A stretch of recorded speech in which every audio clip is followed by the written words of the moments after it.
E depois de um longo dia de trabalho, chegou a hora de fechar o expediente.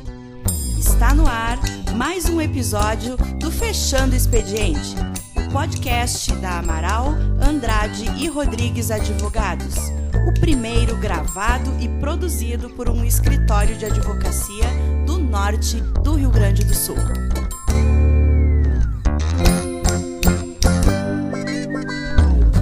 Boa tarde a todos, ou boa noite para aqueles que, assim como nós, estão fechando o expediente. Meu nome é Bruno Weber do Amaral, sou sócio fundador do escritório e hoje eu, a doutora Tainá e o Dr. William vamos inaugurar um quadro, uma série nova aqui no nosso podcast. Em que consiste mais ou menos essa série? Justamente por ser um fato corriqueiro no momento que a gente fecha o expediente, nós resolvemos trazer ele para esse momento do podcast que tenta retratar um pouquinho aquilo que a gente faz e conversa nesse horário do dia aqui, né, na rotina do escritório. O que é? Conversar sobre filmes, sobre séries, sobre livros que a gente esteja lendo, tenha visto, se interessado de alguma forma. A gente busca com isso justamente descontrair um pouco, né, sair do universo propriamente jurídico. E para fazer isso a gente não vai trazer aqui só filmes jurídicos, só séries jurídicas, apesar de existirem muitos que sejam bons, né? E também não só livros jurídicos. Obviamente a gente sempre vai tentar abordar algum aspecto jurídico, porque essa é a nossa área profissional e porque, a bem na verdade, mais ou menos todos os aspectos da vida são impactados pelo direito. Então eu vou convidar agora a doutora Tainá para apresentar o filme de hoje, para falar um pouquinho sobre ele, e a gente vai começar a divagar, como a gente faz vez ou outras no final de tarde. Boa tarde, pessoal, boa noite, né, para a maioria. Como o Bruno já falou, hoje a gente dá início a um novo quadro, uma nova série aqui no podcast, e o filme escolhido por nós, né, indicado pelo Dr. William, que assistiu, considerou importante, enfim, e que foi um filme que vai gerar bastante discussão, como vocês vão ver. É o filme O Menino que Descobriu o Vento, né? É um filme que é uma adaptação do livro que foi lançado em 2009, e o livro foi escrito pelo William, que é o personagem principal. Não o Dr. William. Não, esse não é o Dr. William. E também não foi por isso que eu escolhi esse filme. Agora a gente entendeu. Mas enfim, foi um livro escrito pelo William, que é o personagem principal, né, de toda a história, e pelo Brian Miller. Esse livro é baseado, né, em fatos reais acontecidos na vida do William, né? E para sintonizar vocês do contexto histórico em que isso aconteceu, os fatos ocorreram no ano de 2001, né, na República do Malawi, no sudeste da África. Então agora a gente vai falar um pouquinho para vocês sobre a história, né, mais ou menos, e alerta spoiler desde agora, né?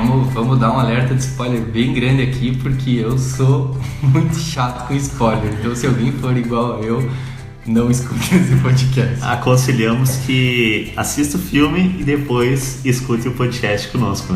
Só uma coisa, quando o William indicou esse filme, o Dr. William indicou, ele já deu um spoiler e eu tô indignado. Tô indignado até agora. E falando mais um pouco sobre o filme que nós escolhemos para debater hoje, né? O Menino que Descobriu o Vento é um filme original da Netflix e narra a história do protagonista, que tem o nome de William, em que ele luta para acabar com a fome na sua vila, né, provocada pela seca. Então é só uma breve narração para vocês do que a história gira em torno, né? É a história desse menino, do William, em que ele busca estudar e busca ajudar a família e também a vila onde ele vive a terminar com a fome e a seca que prejudica a produção da sua família e de todas as pessoas que vivem na vila. Então, meus colegas, como vamos começar essa análise e essa discussão? Se me permitem, eu acho que o primeiro ponto, assim, sobre esse filme que eu acho que vale a pena ser ressaltado é que, muito embora a história, essa sinopse seja verdadeira, o filme tem uma profundidade de temas muito mais ampla. Com certeza. A questão da seca está ligada a uma questão ambiental, a exploração de recursos ambientais. A questão da fome está ligada a questões de governo, de política, de falta de política pública do governo daquela ocasião. A questão do governo em si, propriamente é explorada em elementos sobre política, sobre democracia. A questão familiar, o convívio, né, daquelas pessoas na aldeia também é retratado, e todos esses temas eles têm uma pertinência narrativa, né, para a história. Então, uma coisa que me chamou muito a atenção, falando realmente só do filme, é como essas camadas elas vão se complementando e conversando entre si. E o exemplo, para mim, ficou muito claro isso no filme, e até é difícil isso acontecer na primeira cena. É vagarosa, sabe? Ela vai só na fotografia da primeira cena tu já vai vendo que vai ser um drama complexo, porque tem imagens de paisagens áridas, né? Ele dá um contexto geográfico, não muito, ele diz que é no Malawi, etc., mas ele já dá um contexto geográfico pela fotografia, né? Um contexto socioeconômico pela fotografia da primeira cena, e já começa a introduzir elementos culturais. Aqui um spoiler, né? A primeira cena é a morte de um personagem que não conhecemos, né? Ele não é apresentado no filme, mas ali tem um padre fazendo o enterro, né? Um pastor, talvez, não sei, pregando no enterro, e logo na sequência vem personagens que representam os ancestrais, né? Daquela cultura, enfim, uma questão cultural totalmente contrária à religião que era apresentada. E aí a gente já tem na primeira cena questões geográficas, os aspectos sociais, políticos, culturais, todos apresentados, só que vagarosamente, uma construção, e que depois os elementos vão sendo construídos com mais profundidade. E pessoal, só uma observação aqui de início, a sinopse que eu dei no início é super rasa, né? Não foi zero detalhes, só pra gente nos situar, porque durante o episódio a gente vai falando de mais detalhes da história. Exato. Eu concordo com toda essa tua análise, Bruno. Mas eu acho que o que mais impressiona realmente no filme é esse contexto, essa riqueza no contexto em que se passa o filme, exato, no roteiro. Como tu disse, tem aspectos políticos, geográficos, questões de uma problemática ambiental no local, e o ponto central, assim, que eu acredito que o filme ele acaba findando nesse ponto central, que é a dificuldade no estudo. A dificuldade no estudo e principal dificuldade de acessar a escola, e principalmente na intenção dos pais do William em quererem dar uma vida melhor para sua família, uma vida que eles próprios não tiveram, né? Então eles por diversas vezes eles conversando em família, né? Eles falam que querem que os filhos estudem e não tenham uma vida que eles tiveram, né? Então aí a gente vê a complexidade do roteiro e a complexidade desse contexto que essa família vive. Analisando, assistindo o filme, eu não sei vocês, mas eu consegui observar e trazer muito para nossa realidade, entende? Para nossa realidade atual, porque tem temas que se interligam. Eu acho que a questão do desamparo do governo em relação aos trabalhadores, que aparece no filme, a parte da corrupção por parte do governo, a fome, a desigualdade social, a falta de acesso à educação, o autoritarismo. Eu acho que tudo isso é muito atual, sabe, nas nossas vidas, claro que em contextos e em proporções totalmente diferentes, e ao mesmo tempo a busca pelo estudo, pela inovação, que foi necessária, né, do William trazer aquilo para a vila dele, para a população dele, para eles conseguirem sair de um problema. Então são vários aspectos importantes a se falar. E um que eu acho muito importante também que traz no filme é a questão do empoderamento feminino. Por exemplo, é a irmã do William ter a perspectiva de ir para uma universidade, de ir estudar para a universidade, sendo que o que era comum eram as mulheres casarem, terem a sua família, terem seus filhos. Tem, inclusive, a indicação no filme que eles ainda pagavam dote, né? Pagavam dote. Então ela tinha uma perspectiva diferente. A mãe do William também, em muitos momentos, ficou sozinha em casa e teve que administrar todas as dificuldades da família. Então são vários aspectos sociais que a gente consegue ver e associar à realidade de hoje, por exemplo, do nosso país. Novamente, né, ressaltando em proporções totalmente diferentes. Mas eu consegui fazer essa dimensão, assim. A gente tem uma discussão muito grande hoje, atualmente, no nosso país, aqui no nosso contexto local, sobre liberdade de expressão. E uma das cenas, para mim, mais marcantes do filme é no momento onde o chefe da comunidade, né, vai até um palanque político e questiona... Em um momento eleitoral. Em um momento eleitoral, exato. E questiona o presidente do país sobre como ele iria resolver a questão da fome, da pobreza naquele local, causada justamente pela seca, né? Pelas inundações que posteriormente geraram uma seca, pelo corte da vegetação, né? Foram problemas que acabaram desencadeando naquela comunidade. Então, e aí, no momento que ele se manifestou, ele foi retirado e agredido, uma cena extremamente pesada, né? E triste. Eu ouvindo aqui vocês, eu me lembrei de alguns apontamentos que eu fiz, e são basicamente 3. A gente trouxe assim, elencou diversos temas, e o pessoal que está ouvindo pode pensar assim: meu Deus, quantas horas tem esse filme, né? como que essas coisas todas cabem em um roteiro?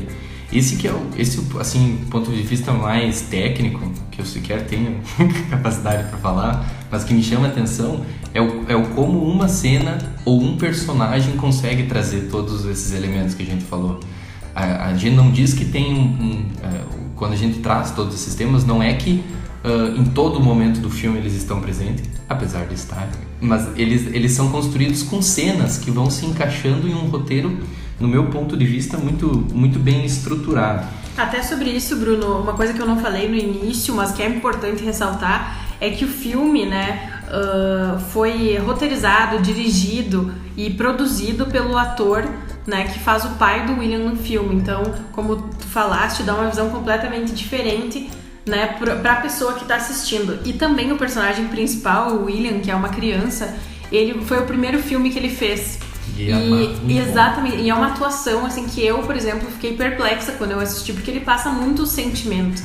E dentro de todo esse contexto, eu pelo menos concluí que não é um drama. O filme efetivamente é um drama, mas não é um drama pelo drama, aquela história sofrida que sabe que o roteiro é um drama, que é o drama em cima do drama. Não, o drama do filme ele é construído por todos esses aspectos. Não é a dor individual de uma pessoa, não é o anseio pela educação do menino, não é a realização extraordinária, né, quando ele resolve, em teoria, lá o problema.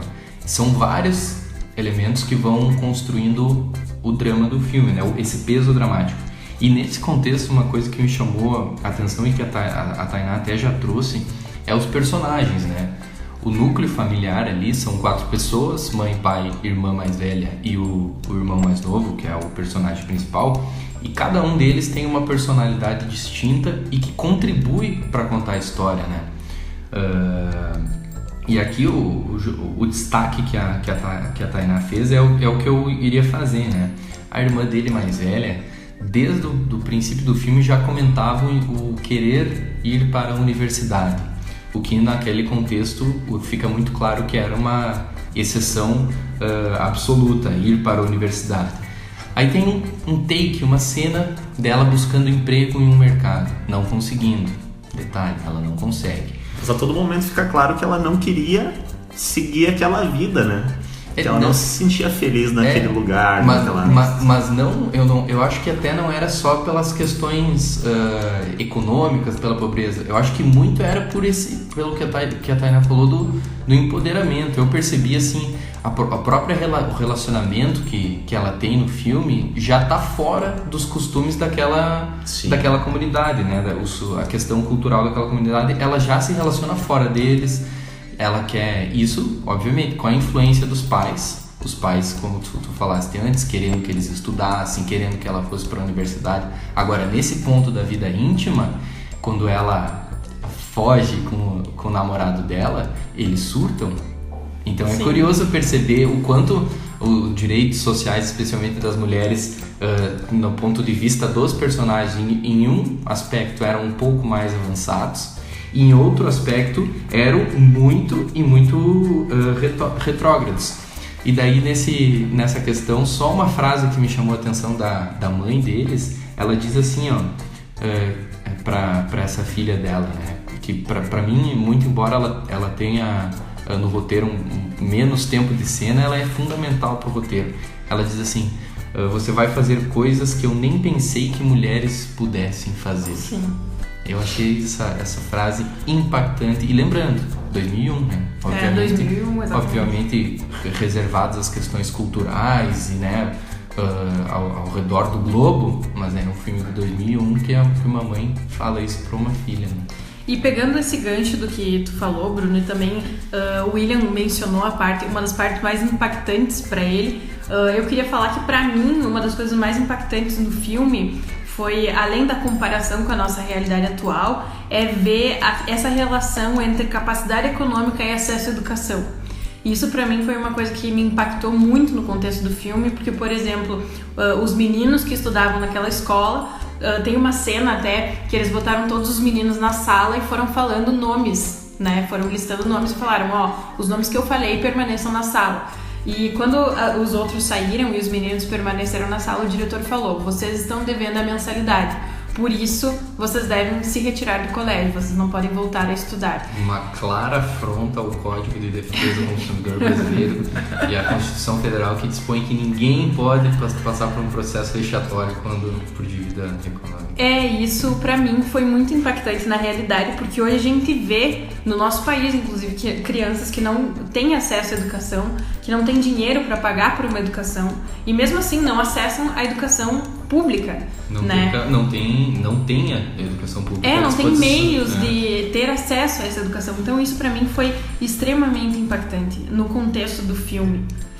E tu vê que depois dessa cena, Thay, o William ele só consegue o acesso aos livros, à biblioteca, porque a mãe dele, a família dele, vão até o diretor e pedem uma ação do diretor por conta do professor ter fugido com a filha, com a irmã de William. Então foi uma troca de favores, né, que gerou o que o William pediu para que ele pudesse somente não frequentar as aulas, somente ter acesso à biblioteca. E isso, né, foi o que engatilhou, né, o estopim do filme. Claro. Vamos finalizar o episódio. Claro que eu não estou finalizando, mas vamos finalizar justamente abordando esse ponto mais central, a busca na educação, o que a educação, mesmo que informal, naquele caso, proporcionou a ele e à sua comunidade.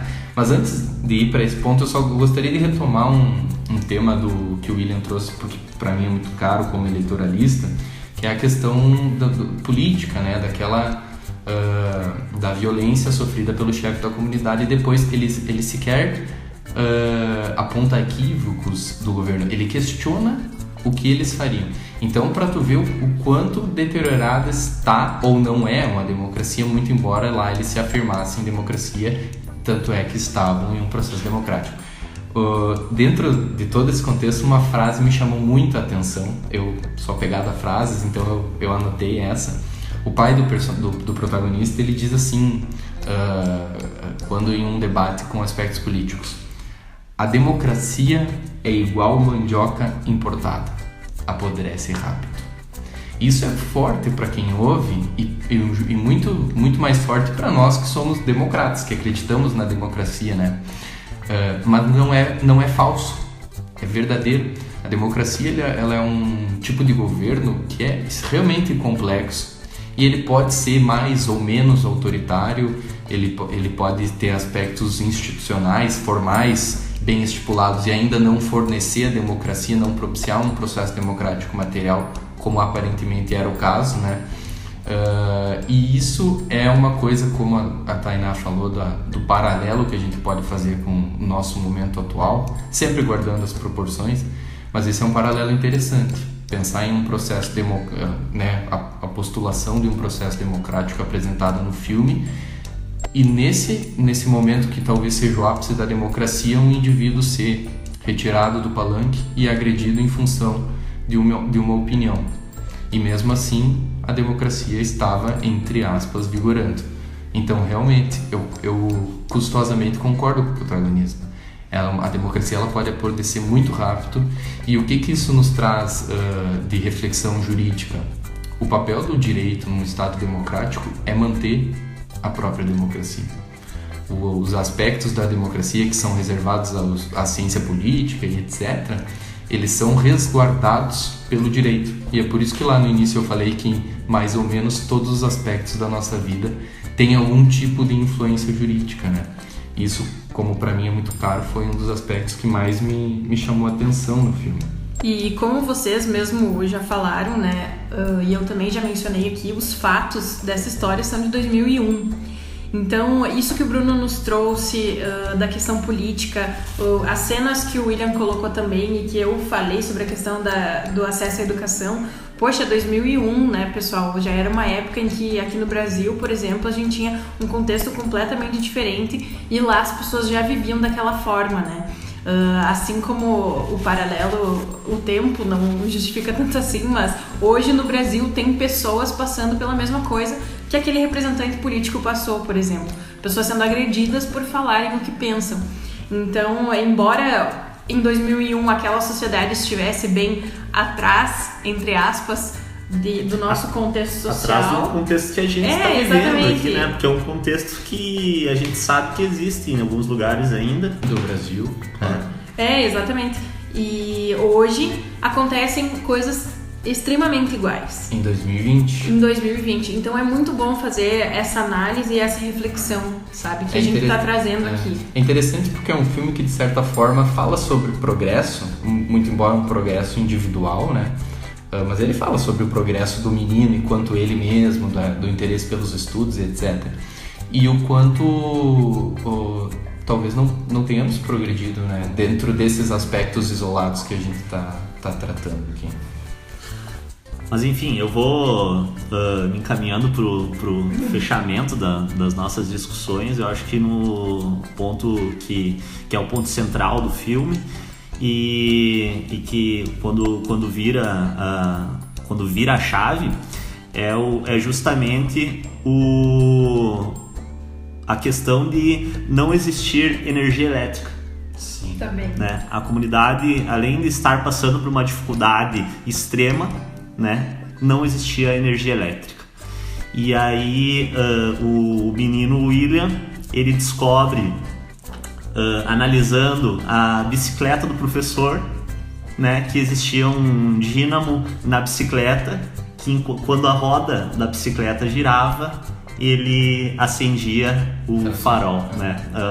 Aquele dínamo gerava a energia para acender o farol. E a cena em que ele faz isso é essencial para ele se dar por conta de tudo que ele estava descobrindo. É uma né? cena iluminista. Porque tu olha assim, a expressão no rosto do ator, tu vê que ele descobriu o mundo quase. É muito bonito. É quase de uma assistir. maçã na cabeça do Newton, né? Meu Deus, agora tá explicado. Exato. E aí ele pega essa ideia e leva pro rádio. Né? Então ele, desde o início, ele manifestava um interesse pela ciência, pela eletricidade. A gente percebia que os rádios eram todos movidos a pilha, e ele levou, né, essa ideia para o rádio, construiu um pequeno catavento. Isso já no momento de desespero, de necessidade, depois, né? Exato, porque foi um protótipo, né? Mas eu acredito que em todo momento ele estava pensando no contexto local. Sim. Em como salvar a comunidade daquele momento que eles estavam vivendo, né? Eu concordo, né? Esse é o ponto central do filme, muito embora ele se construa com outros elementos, é esse momento em que apesar de todas as dificuldades, o menino tem acesso a elementos de conhecimento formal, porque ele não frequentou muito a escola no filme, mas ele teve acesso a livros, etc., em função das circunstâncias do filme. E quando ele consegue, é bem o que tu falou, né? São vários momentos de certo iluminismo na cabeça do menino no filme. Quando ele vê o dínamo na bicicleta, quando ele faz o rádio funcionar com aquele mini catavento, e também depois, no ápice, quando ele constrói o catavento grande e consegue trazer a água do fundo do poço para irrigar a plantação, tem uma cena em que ele sobe assim no catavento e fica olhando o horizonte, né? E é uma cena poética. É uma cena poética. E é bonito isso porque é uma linguagem poética, né? De fotografia, de cinema, de arte, mas para falar de uma situação que é muito concreta, que é o que a Tainá tratou antes, da importância da educação, do como a educação pode ser um caminho para tirar as pessoas de situações desse tipo. Mas aqui aí eu gostaria de trazer minha reflexão final, que esse filme pode passar a ideia da meritocracia, né? Do esforço individual do menino. Mas se as pessoas observarem esse filme com atenção, em nenhum momento ele fez as coisas sozinho. O pai dele teve que dar a bicicleta para ele em determinado momento. A irmã, fugindo com o namorado, deixou o dínamo da bicicleta do namorado. A comunidade ajudou a construir o catavento maior. O catavento menor foi construído pelos amigos dele. Os professores ajudaram ele a permanecer na escola e tendo acesso aos livros. Exato. Né? Então, pelo menos do meu ponto de vista, eu acho que é importante colocar isso, que não é uma ode à meritocracia. Pelo contrário, é a clara evidência de que esses processos, eles são coletivos, são processos coletivos, e mais do que isso, que a educação é parte fundamental de um processo coletivo de mudança social, né? Sem a educação, talvez ele tivesse chegado naquele mesmo ponto, sozinho ou com a ajuda da comunidade. Mas aí a gente estaria tratando de exceções, né? O processo coletivo da comunidade, dos amigos dele, do núcleo familiar, aliado à busca incessante pelo estudo, auxiliada por determinados elementos e não pelo Estado, foi o que propiciou ele não a fazer uma invenção, mas reproduzir algo que já existia num ambiente absolutamente desprovido das ferramentas, né? Isso é uma questão que eu gostaria de colocar para finalizar esse aspecto cultural, do papel do Estado, né? Enfim, talvez fique evidente nesse filme a necessidade de uma educação pública e universal desde lá da base, né? Desde os primórdios da educação.